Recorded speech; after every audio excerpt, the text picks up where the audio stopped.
Les voy a pedir de favor que me puedan acompañar al libro de Hebreos para continuar con nuestro estudio. Ya estamos en el capítulo 7 y en esta ocasión vamos a considerar todo el capítulo 7, del versículo 1 al versículo 28.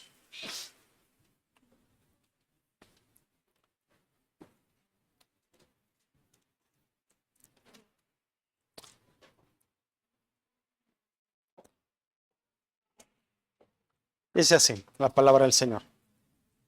Porque este Melquisedec, rey de Salem, sacerdote del Dios Altísimo, que salió a recibir a Abraham, que volvía de la derrota de los reyes, y le bendijo, a quien asimismo dio a Abraham los diezmos de todo, cuyo nombre significa primeramente Rey de Justicia, y también Rey de Salem, esto es, Rey de Paz, sin padre, sin madre, sin genealogía, que ni tiene principio de días, ni fin de vida, sino hecho semejante al Hijo de Dios, permanece sacerdote para siempre. Considerad, pues, cuán grande era este, a quien aún Abraham, el patriarca, dio diezmos del botín.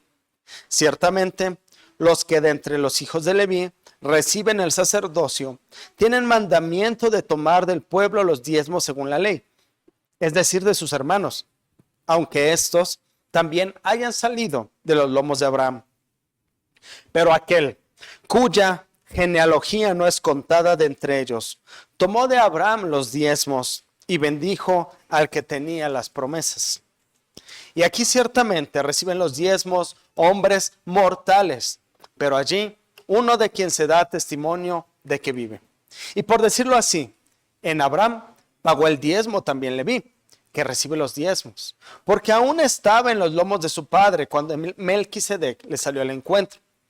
Si pues la perfección fuera por el sacerdocio levítico, porque bajo él recibió el pueblo la ley, ¿qué necesidad habría aún de que se levantase otro sacerdote según el orden de Melquisedec y que no fuera llamado según el orden de Aarón? Porque cambiado el sacerdocio, necesario es que haya también cambio de ley. Y aquel de quien se dice esto es de otra tribu, de la cual nadie sirvió al altar. Porque manifiesto es que nuestro Señor vino de la tribu de Judá, de la cual nada habló Moisés tocante al sacerdocio. Y esto es aún más manifiesto si, a semejanza de Melquisedec, se levanta un sacerdote distinto, no constituido conforme a la ley del mandamiento acerca de la descendencia, sino según el poder de una vida indestructible, pues se da testimonio de él. Tú eres sacerdote para siempre, según el orden de Melquisedec. Queda pues abrogado el mandamiento anterior a causa de su debilidad e ineficacia, pues nada perfeccionó la ley, y de la introducción de una mejor esperanza por la cual nos acercamos a Dios. Y esto no fue hecho sin juramento, porque los otros ciertamente sin juramento fueron hechos sacerdotes, pero este con el juramento del que le dijo, juró el Señor y no se arrepentirá. Tú eres sacerdote para siempre, según el orden de Melquisedec. Por tanto, Jesús es hecho fiador de un mejor pacto. Y los otros sacerdotes llegaron a ser muchos debido a que por la muerte no podían continuar.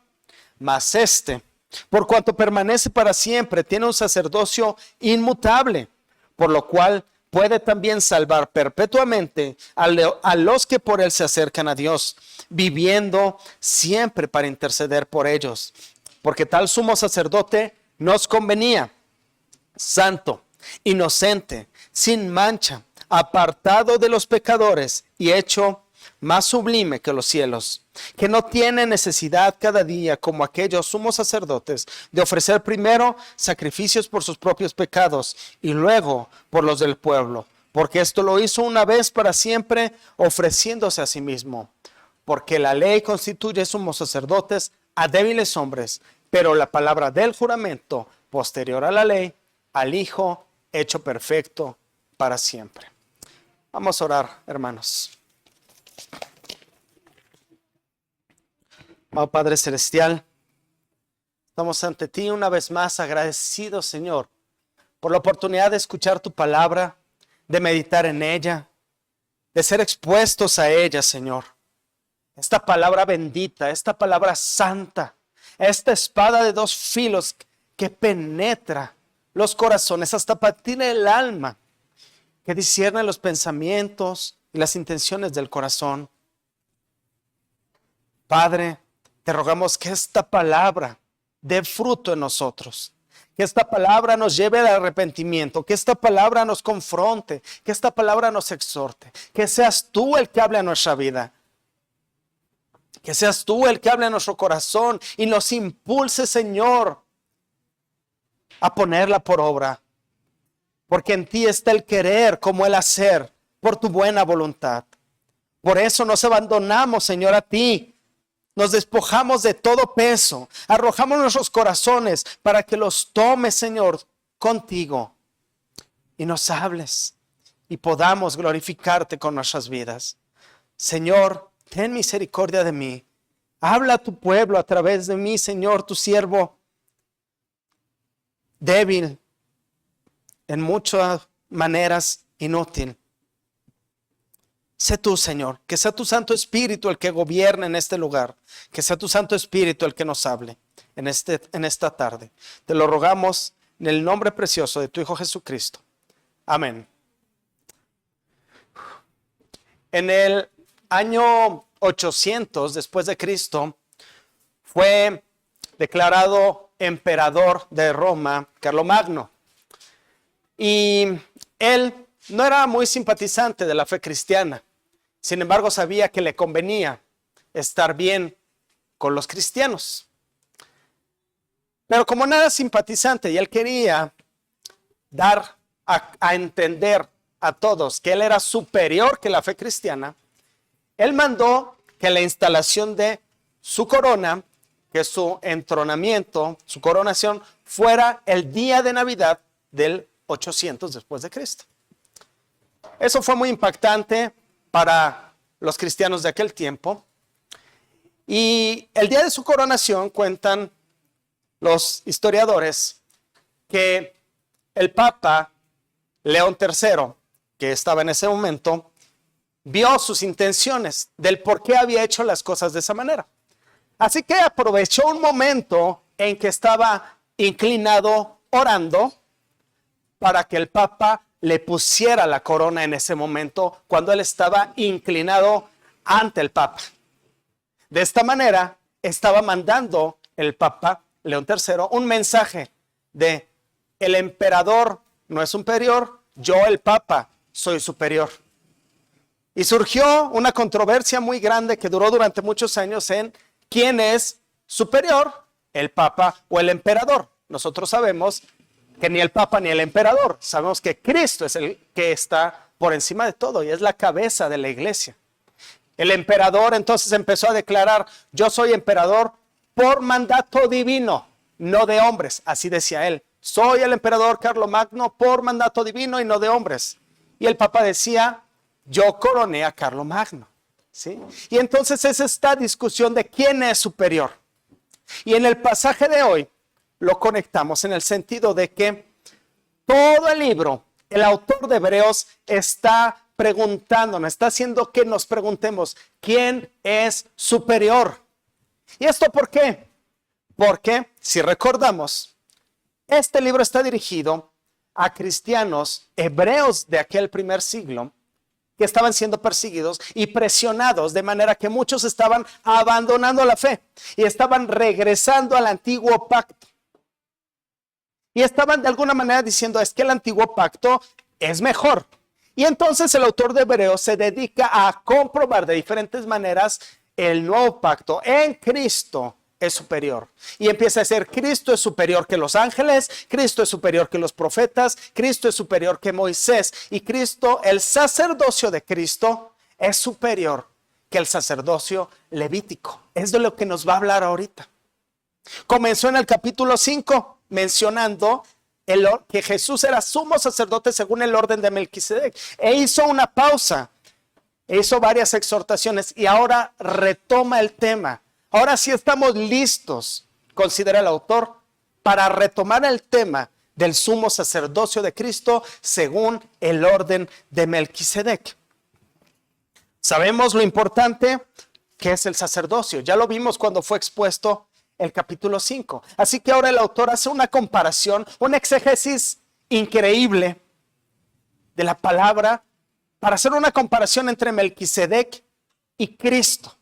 Melquisedec como tipo de Cristo, hasta llegar al punto de afirmar que el sumo sacerdocio de Cristo es muchísimo mejor que el sacerdocio del antiguo pacto y que nos conviene.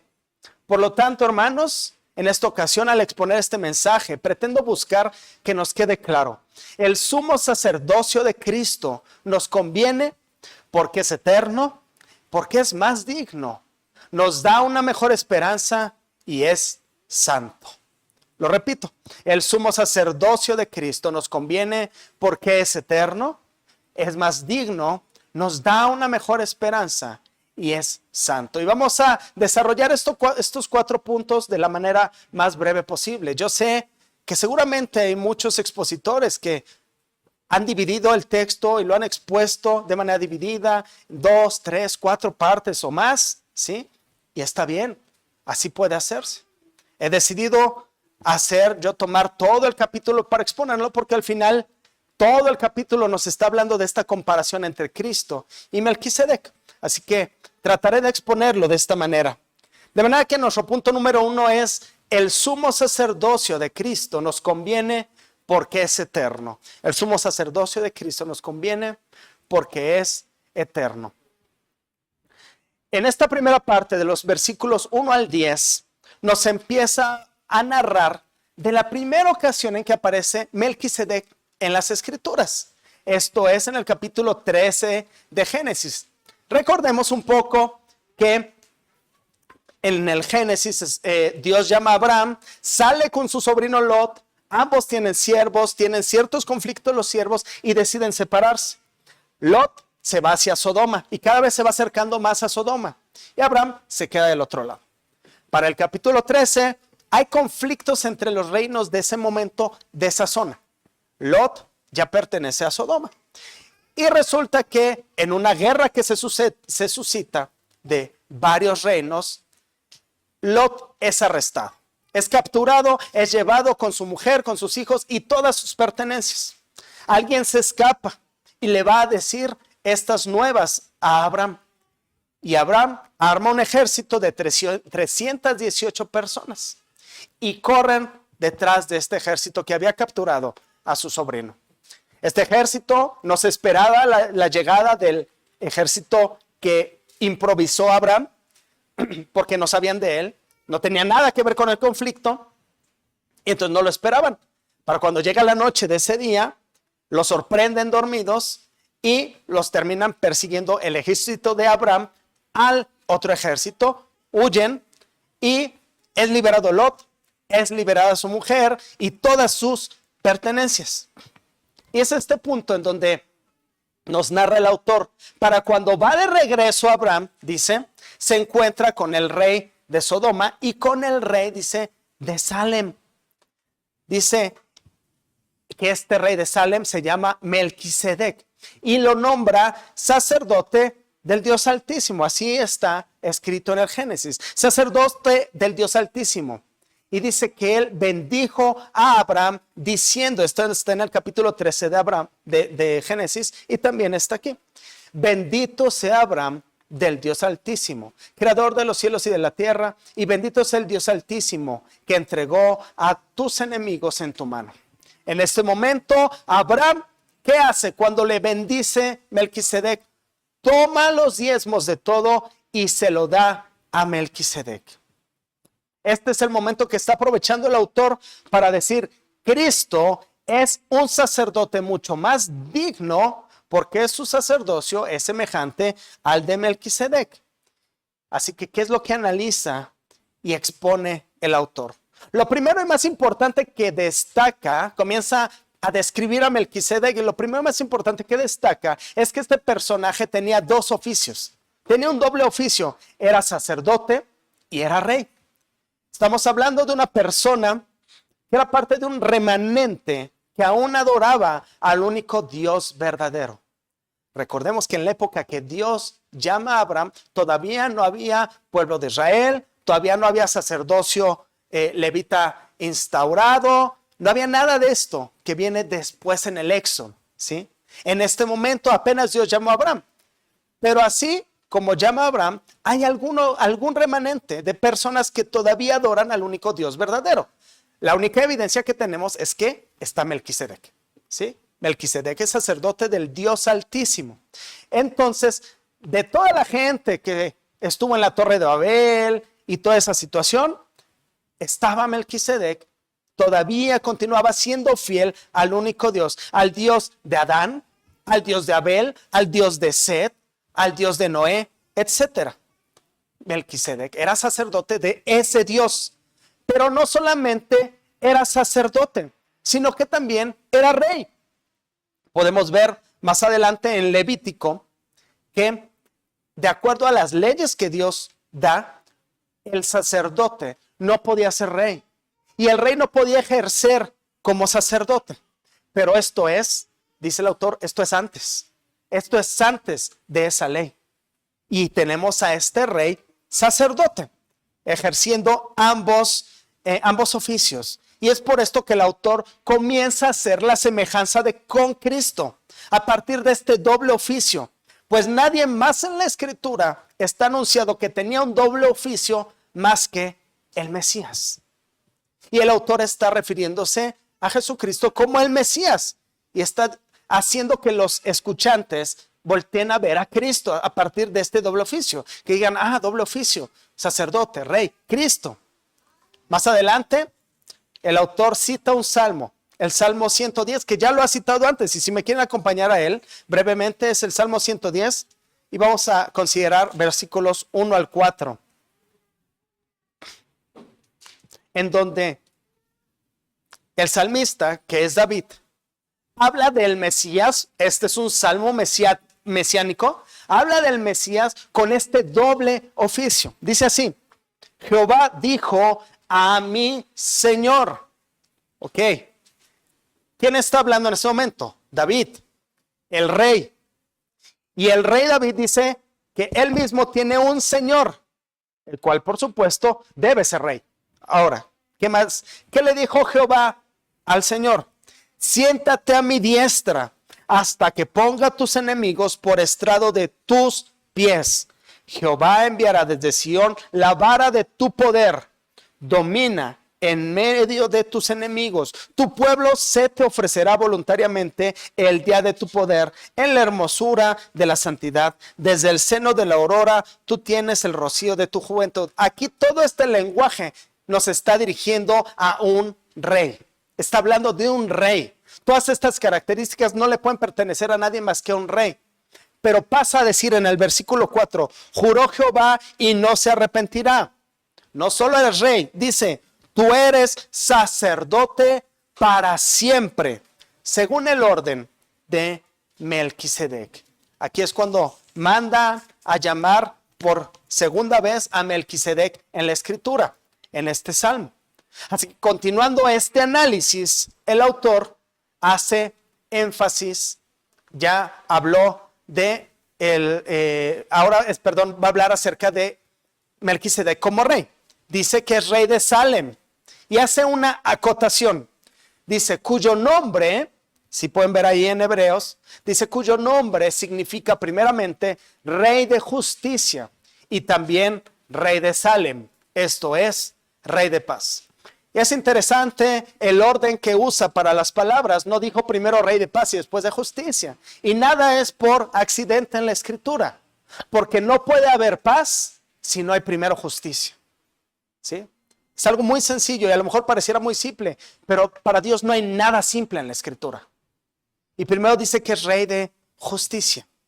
Ahora, ¿por qué dice que es rey de justicia? Bueno, porque eso significa Melquisedec. Melquisedec significa mi rey es justicia, o bien rey de justicia. Y Salem, su reino, significa paz. De hecho, al reino de Israel, a Jerusalén, a la capital, en varias ocasiones le llaman también Salem. Jerusalén habla de paz. Tiene la misma raíz de Shalom. Salem, Shalom. Por eso es rey de paz. Y por eso dice rey de Salem, es decir, rey de paz, ¿sí? Y entonces hace mención de esto. Y aquí el autor que dice que este rey trae justicia y paz, no está hablando solamente de Melquisedec. La intención todo este tiempo es que pensemos en Jesús. Que cuando él menciona a Melquisedec y narra sus características, que nuestra mente nos lleve a Jesús. El autor dice que él es rey de justicia y es rey de paz. Otra cosa es mencionar que no tiene genealogía. Dice que en toda la escritura, dice el único personaje relevante que no tiene genealogía, que no se le menciona genealogía, es a Melquisedec. ¿Y por qué es relevante? Porque si ven Génesis, hay varias ocasiones en que se mencionan genealogías. Es muy importante mantener la genealogía. ¿De dónde viene esta persona? ¿Por qué es importante? Sin embargo, dice, a Melquisedec se le menciona sin genealogía. Y no es que esté diciendo, bueno, como no tiene genealogía, entonces no es importante. Al contrario, usa eso para decir, hay que poner atención en este personaje. No es para que digamos, entonces como no tiene genealogía no es tan importante. No. Dice, no tiene padre, no tiene madre, que se mencionen. No quiere decir que él nunca hubiera tenido padres. No, solamente dice que no lo menciona. Por eso dice sin genealogía. Dice, no tiene principio de días ni fin de vida. Y no se refiere a que Melquisedec no nació ni murió. Sabemos por pura lógica que Melquisedec debió nacer y muy seguramente murió, porque dice la palabra que para todo hombre hay un fin, hay un día de muerte, ¿sí? Entonces Melquisedec murió. Y hay personas, hay predicadores que llegan a mencionar, llegan a decir, sobre todo en los círculos carismáticos, yo he escuchado, que dicen que Melquisedec no es solo un tipo de Cristo, sino que es Cristo preencarnado. No sé si han escuchado eso. Yo no estoy de acuerdo con esto.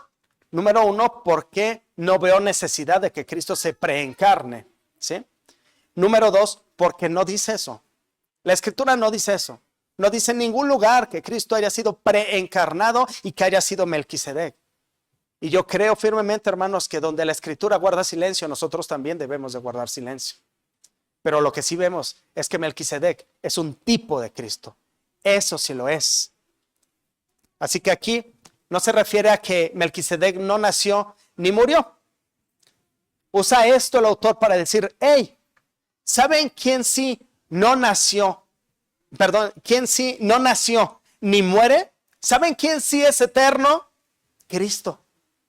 Y este Cristo es sacerdote para siempre. Esto es lo que nos está diciendo. El autor quiere todo el tiempo dirigir nuestra mirada a Cristo. No pensemos que este capítulo lo hace nada más para hablar de Melquisedec, para que digamos, ay, Melquisedec era una bomba. No. Quiere que veamos a Cristo el autor. Para cerrar el capítulo 6, usó esa frase de es sacerdote para siempre, según el orden de Melquisedec. Misma frase que se usa en el Salmo 110. Su intención del autor es que todos cuando escuchemos estas características digamos, Cristo, claro, Cristo es sacerdote, Cristo es rey de justicia, Cristo es rey de paz, Cristo es un sacerdote eterno. Cuando en Isaías 9:6 se menciona acerca del Mesías, se menciona como príncipe de paz. Nuestra mirada debe estar viendo a Cristo. Todo el tiempo el autor quiere que miremos a Cristo. Y es por esto que más adelante hace la comparación del sacerdocio de Cristo según el orden de Melquisedec con los sacerdotes del antiguo pacto. Por ejemplo, en el versículo 16 y 17 dice, no es constituido conforme a la ley del mandamiento acerca de la descendencia, sino según el poder de una vida indestructible. Pues se da testimonio de él, tú eres sacerdote para siempre, según el orden de Melquisedec. Y después en el versículo 23 al 25 dice, y los otros sacerdotes llegaron a ser muchos, debido a que por la muerte no podían continuar. Mas por cuanto permanece para siempre, ¿cuánto permanece?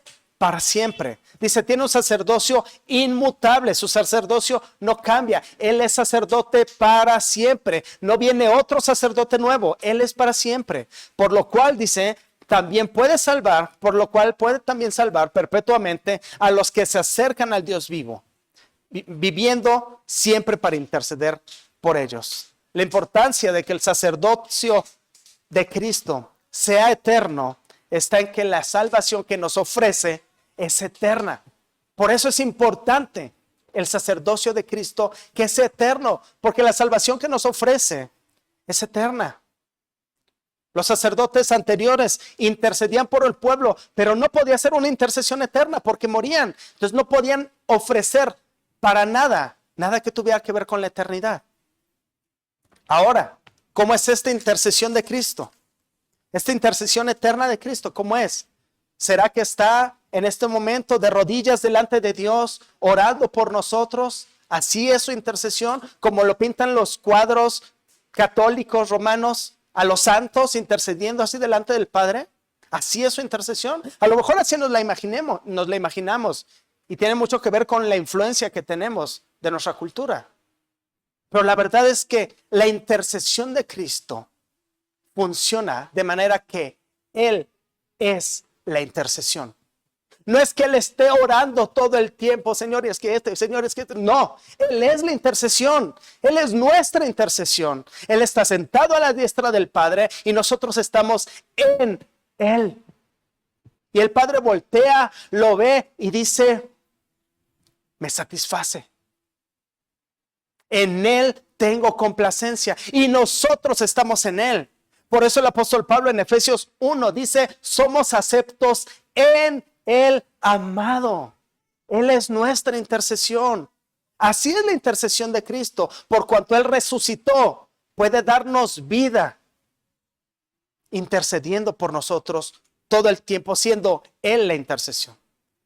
Así que por eso, de acuerdo a que Él es sacerdote eterno, el autor puede afirmar que el sumo sacerdocio de Cristo nos conviene porque es eterno. Ahora, ¿por qué más nos conviene? El sumo sacerdocio de Cristo nos conviene porque es más digno.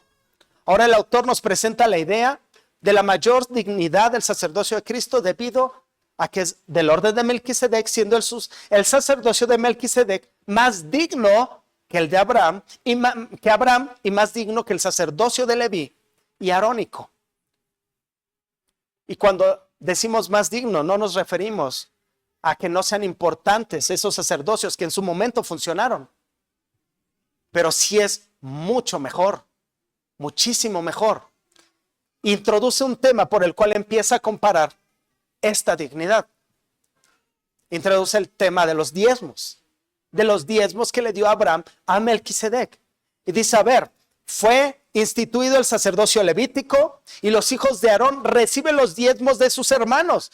Y tanto Aarón como los levitas y todos los hermanos de Israel estaban en los lomos de Abraham y son iguales en ese sentido. Sin embargo, ellos reciben las ofrendas, reciben los diezmos. Dice, pero Abraham, en quien estaban todos ellos, dice, en cuyos lomos estaban todos ellos, él ofreció los diezmos a Melquisedec. Dice, y Melquisedec lo bendijo. Y es cuando el autor hace la pregunta, o dice, y sabemos, por lógica, que el mayor bendice al menor.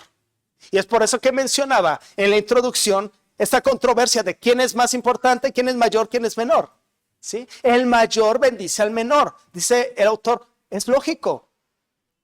Entonces dice, si Melquisedec bendijo a Aarón y por consecuencia a través de Aarón bendijo al resto de Israel, siendo Abraham el portador de las promesas, ¿quién es mayor? ¿Abraham o Melquisedec? Y la consecuencia lógica, la respuesta es Melquisedec.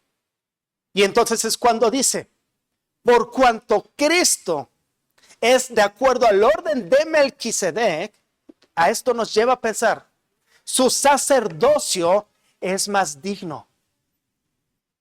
Dice, porque qué necesidad habría de que fuera establecido otro sacerdocio. Más adelante dice, después del Levítico. ¿Qué necesidad había de que David profetizara en este salmo que iba a haber un Mesías conforme a otro tipo de sacerdocio? Dice, no debería haber ninguna otra necesidad, pero únicamente una razón, que ese sacerdocio de después, de acuerdo al orden de Melquisedec, iba a ser mejor que el que estaba establecido. Dice aquí, ciertamente reciben los diezmos hombres mortales, pero allí de quien se da testimonio de que vive. No nos está diciendo que Melquisedec no murió, una vez más lo repito, sino que tanto en Génesis como en el Salmo 110 siempre se habla del sacerdocio de Melquisedec como un sacerdocio que permanece para siempre. Pero eso menciona que vive. Y Melquisedec es tipo de Cristo. Y Cristo vive para siempre. Por tanto, su sacerdocio es para siempre, como ya lo habíamos mencionado. Así que por eso podemos decir que el sumo sacerdocio de Cristo nos conviene. Ya dijimos, porque es eterno, y ahora, porque es santo. Pero no solo eso, el sumo sacerdocio de Cristo nos conviene porque nos da una mejor esperanza. Ya se ha establecido que el sacerdocio del orden de Melquisedec es mejor. Ya se ha establecido que Cristo es conforme al sacerdocio de Melquisedec y por tanto Cristo es superior. Pero comienza ahora diciendo, si el sacerdocio levítico es perfecto, dice, ¿por qué Dios a través de David habla de que el Mesías debía pertenecer a un orden sacerdotal diferente? El salmista está hablando de que vendría un sacerdote y rey cuyo sacerdocio no sería del orden levítico. Así que entonces espera un cambio de orden sacerdotal y entonces también debe de cambiar la ley. Y no deberíamos esperar que este nuevo sacerdote viniera de Leví, sino que Cristo viene de la tribu de Judá, de quien sí se había hablado respecto a ser rey. Pero dice, no se había hablado respecto a ser sacerdote de Judá. Sin embargo, dice, cambió la ley. Y dice el versículo 15 y 16, si a semejanza de Melquisedec se levanta un sacerdote distinto, no constituido conforme a la ley del mandamiento acerca de la descendencia, sino según el poder de una vida indestructible. ¿Por qué es una vida indestructible? Por su resurrección. Y entonces cita el Salmo 110 dos veces. Dice, tú eres sacerdote para siempre según el orden de Melquisedec. Y entonces nos da otro argumento en donde dice que el sacerdocio de Cristo nos conviene porque nos introduce a una mejor esperanza, dice, por la cual nos podemos acercar a Dios. ¿Cuál es esta mejor esperanza? El versículo 18 y 19 dice, queda pues abrogado el mandamiento anterior a causa de su debilidad e ineficacia. Dice, pues nada perfeccionó la ley. Y aquí esta ley no se refiere a los 10 mandamientos. Está hablando del conjunto ritualístico, el conjunto de rituales, de leyes ceremoniales que apuntaban a Cristo. Esta ley que era presentada a los hombres, no para salvarlos, pero eso dice que era inútil e ineficaz. No podía salvarlos. La ley servía para decirles justamente, tú no puedes salvarte a ti mismo. Era imposible. Esa era la razón. Una pregunta, ¿alguien en la escritura que haya cumplido la ley fue perfeccionado? ¿Alguien dejó de pecar cumpliendo la ley? ¿Dejó de pecar?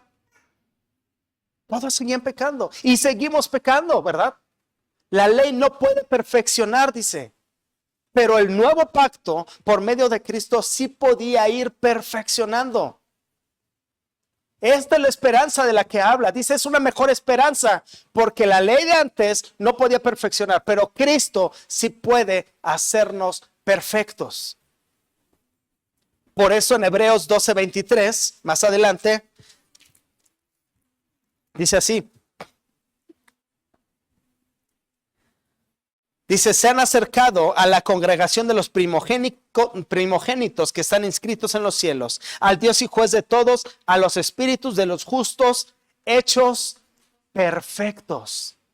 los justos hechos perfectos. Esta es la esperanza que cumplía las profecías. La profecía de Jeremías, en donde decía, Jeremías 31, pero este es el pacto que haré con la casa de Israel, que aquellos días, dice Jehová, daré mi ley en su mente y la escribiré en su corazón, y yo seré a ellos por Dios y ellos me serán por pueblo.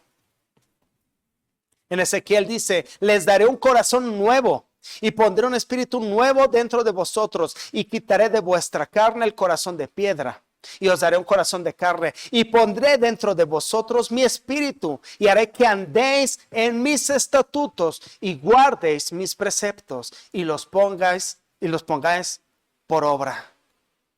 Por eso es un mejor pacto. Por eso nos conviene este sacerdote, porque por él podemos cumplir la ley de Dios.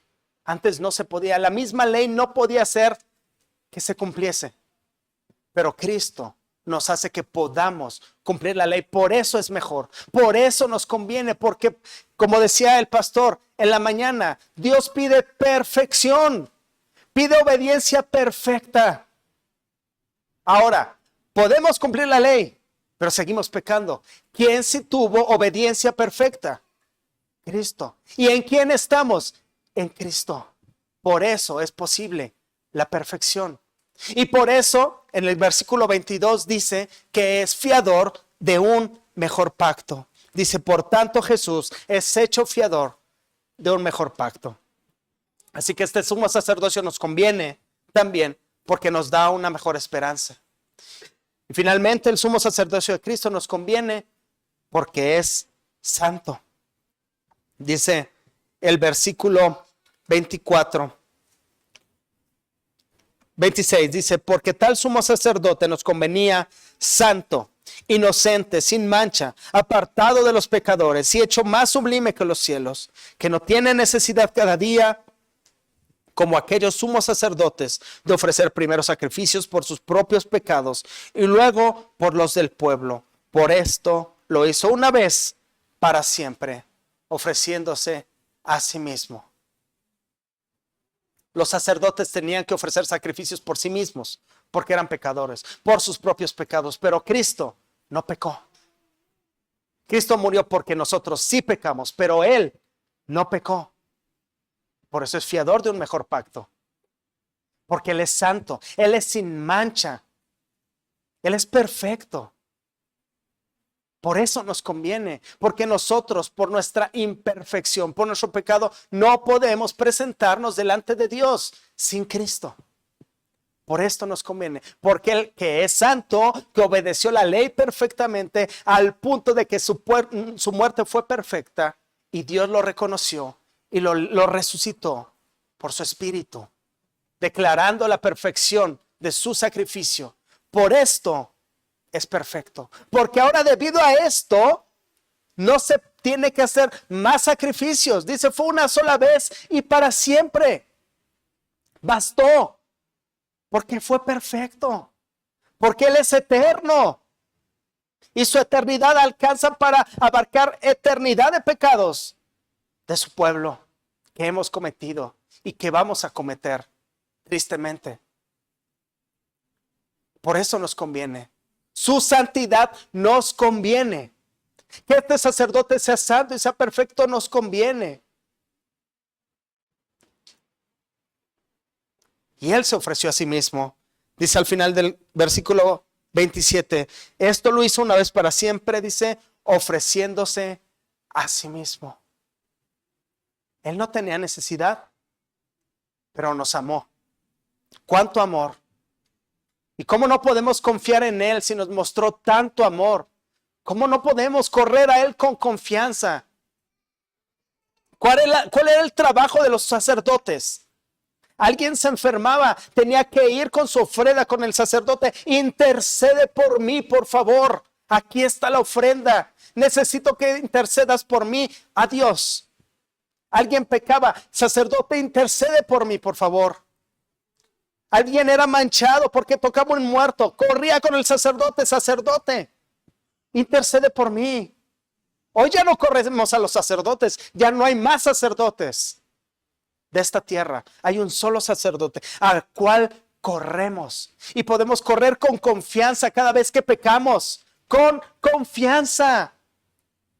Porque Él se ofreció a sí mismo por pecadores. Él se ofreció a sí mismo por aquellos que lo llevaron en sacrificio a la cruz. ¿Cómo no vamos a confiar en Él? Podemos por eso correr con confianza a Él. Podemos por eso retener nuestra profesión. El punto principal de toda la carta es: por cuanto Cristo es superior, no abandonemos la fe. En este entonces hablaba de aquellos que abandonaban para regresar al judaísmo. Hoy yo te digo, no regreses a tus pecados. Cristo es superior, es mayor que tus pecados. Cristo es mayor que tus debilidades. Cristo es mayor que la tentación. No regreses, no le des la espalda a Cristo. Es mayor que tu tribulación, es mayor que tus pruebas, es mayor que tu falta de trabajo. Cristo es mayor que todo. No regreses atrás. Es el mensaje de toda la carta, es el mensaje de este capítulo. Cristo es superior. Por todo esto, Cristo es superior. No des la vuelta, no des marcha atrás, cristiano. Esfuérzate, retén la fe, sostente, porque Cristo es suficiente. Cristo es lo único que necesitamos y a Él podemos correr y descargar nuestros corazones y descargar, valga la redundancia, nuestras cargas y decirle, como le decían al sacerdote: intercede por mí. Ahora podemos decirle: Cristo, aquí estoy, ayúdame.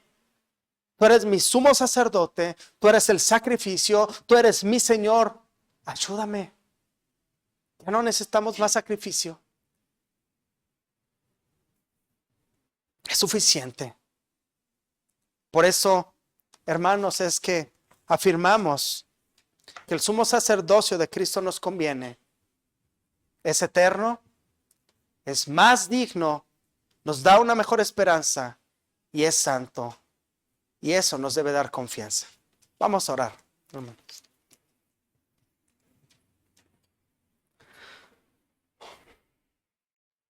Padre Celestial, gracias te damos, Señor, por tu palabra. Gracias te damos, Señor, porque nos hablas, porque nos recuerdas, Señor, la confianza que podemos tener en ti. Gracias, Señor, porque tú te abandonaste y dejaste todo por ofrecerte, por ser nuestro sumo sacerdote perfecto. Gracias, Señor, porque podemos confiar en ti, porque Cristo es nuestra intercesión todo el tiempo. Está delante de ti y tú te satisfaces en Él. Y nosotros, estando en Él, Señor, somos aceptos para ti. Ayúdanos, Señor, a que esta palabra pueda darnos confianza, pueda ayudarnos a permanecer en ti, a no dar marcha atrás, a sostenernos, Señor, y a no pecar. Te lo rogamos, Señor, en el bendito nombre de tu Hijo Jesucristo. Amén.